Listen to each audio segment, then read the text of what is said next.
Halo, assalamualaikum. Apa kabar semuanya? Semoga sehat selalu ya. Jangan lupa progresnya ya. Oke, pada kesempatan ini kita akan belajar mengenai pengukuran. Apa itu pengukuran? Kenapa kita harus belajar pengukuran?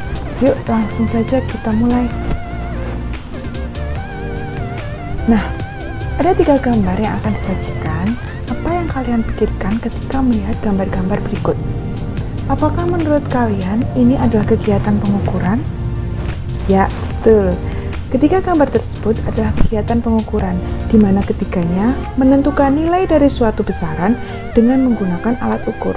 Alat ukur di sini yang digunakan ada timbangan atau neraca, termometer, dan mistar atau penggaris. Oleh karenanya, dari ketiga gambar tersebut dapat kita peroleh informasi berkaitan dengan pengukuran, yaitu kegiatan membandingkan suatu objek yang akan diukur dengan suatu alat yang dianggap sebagai ukuran standar. Suatu alat yang dianggap sebagai ukuran standar itu disebut sebagai alat ukur. Kalau kita mengukur tapi tidak dengan menggunakan alat ukur, maka tidak dapat disebut sebagai pengukuran. Contoh, kalau kita demam, namun cara mengukurnya hanya menempelkan tangan di dahi, maka hal tersebut bukan pengukuran, karena tidak dibandingkan dengan alat ukur yang merupakan kesepakatan internasional. Macam-macam pengukuran ada banyak. Ada panjang, ada pengukuran suhu, pengukuran massa, kuat arus, waktu, dan lain-lain. Tapi pada kesempatan kali ini, kita akan belajar terkait dengan pengukuran panjang. Alat ukur panjang yang sering kita jumpai adalah penggaris atau mistar.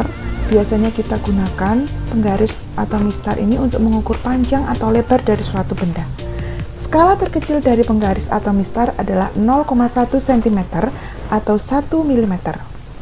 Selanjutnya, ada alat ukur panjang yang lain, yaitu jangka sorong.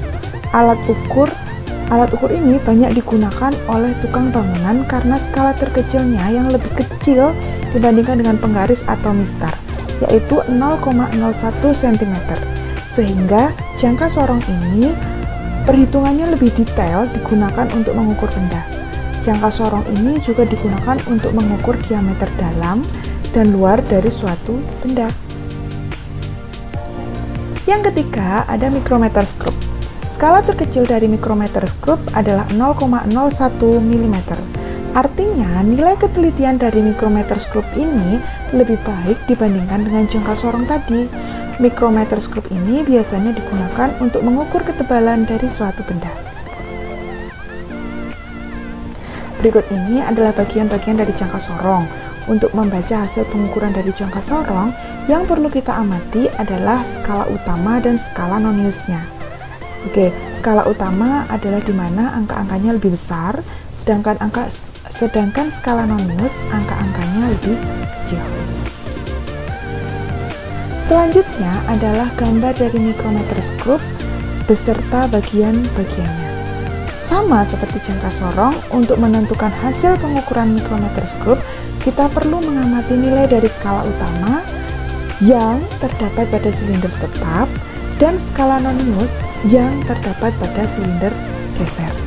Oke, seperti pada gambar ya, sudah ditunjukkan silinder gesernya yang mana, silinder tetapnya yang mana.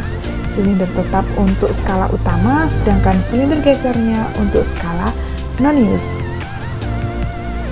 Oke, itu tadi dari penjelasan yang terkait dengan pengukuran. Kita cukupkan dulu ya, semoga bermanfaat. Thanks for watching. See you. Wassalamualaikum warahmatullahi wabarakatuh.